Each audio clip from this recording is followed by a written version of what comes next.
السلام عليكم، ازيكم عاملين ايه؟ يا رب تكونوا بخير. النهارده هنعمل مع بعض حلا شرقي من الحلويات اللذيذه اللي مستحيل تشوفيها وتقدري انك تقاوميها.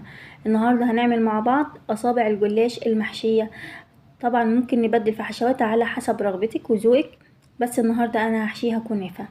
اهم حاجه ما تنسيش الاشتراك في القناه وتفعيل زر الجرس علشان يوصلك كل جديد.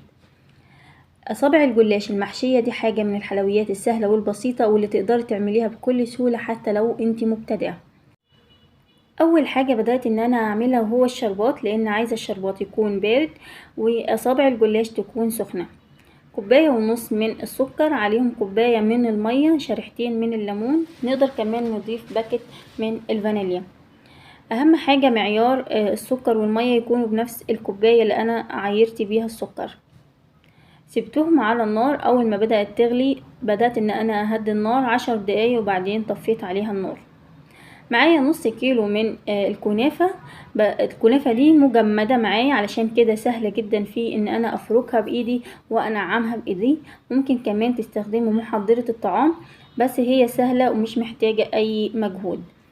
هنضيف عليهم نص كوباية من السمنة البلدي او اي نوع سمنة انتي بتحبيه او متوفر عندك في البيت. هتبداي ان انتي تفركيها زي ما انتي شايفة كده. كمان تقدري ان انتي تسيحي السمنة، ولكن انا حسيت ان الخطوة دي مش مهمة لان انا لسه هحمر الكنافة معايا. بلاش نضيف الخطوة دي معلقة السكر او معلقتين السكر اللي بنضيفهم لما بنعمل صينية الكنافة، لان السكر هيسيح معاكي وهيبدأ ان هو يعمل تكتلات في الكنافة بتاعتك، فمش هتكون افضل حاجة. وانتي بتحمري الكنافة لازم تنتبهي ان النار تكون هادية، لان الكنافة من الحاجات اللي بتاخد لون بسرعة جدا.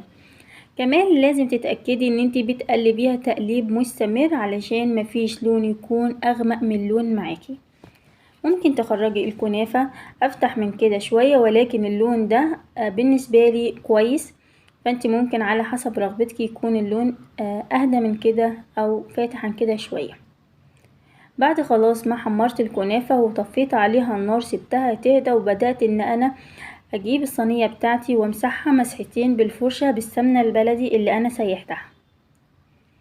بدأت كمان ان انا الف اصابع الجلاش. اهم حاجة ورقة الجلاش اول ما بخرجها من الكيس بتاعها او الورقة بتاعتها لازم اغطيها، لان الجلاش من الحاجات اللي بتنشف بسرعة جدا. فانت هتاخدي ورقة او ورقتين وتغطي الكمية الباقية.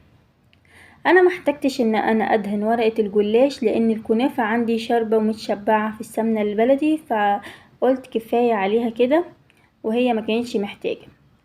بدأت ان انا افرد ورقة الجلاش بتاعتي والفها بعد ما بضيف الحشو على حسب رغبتك. تقدري ان انت تزودي في الحشوات او تقلليها على حسب رغبتك، وكمان تقدري ان انت تضيفي اي مكسرات عندك بعد ما تكوني حمصتيها شوية. هنا انا بدأت ان انا الف ورقة الجلاش بتاعتي. ممكن كمان ان انتي تطبقيها نصفين وتضيفي الجلاش، هيكون اسهل معاكي في اللف، ولكن انا حسيت ان هي هتكون تقيلة معايا او الورق هيكون فوق بعضه زيادة عن اللزوم، فانا فردتها وضفت عليها الكنافة في اول الربع الجلاش. بدأت ان انا الفها رول بهدوء جدا، وكمان قبل الاخر بدأت ان انا امسحها مسحة سمنة بلدي سايحة علشان تقفل معايا ورقة الجلاش. الخطوة دي حرفيا بتاخد منك وقت طويل شوية، ولكن لان انت حابة تاكلي حاجة انت عاملاها بنفسك في البيت وتفرحي اسرتك، فانت اكيد مش هتحسي باي تعب.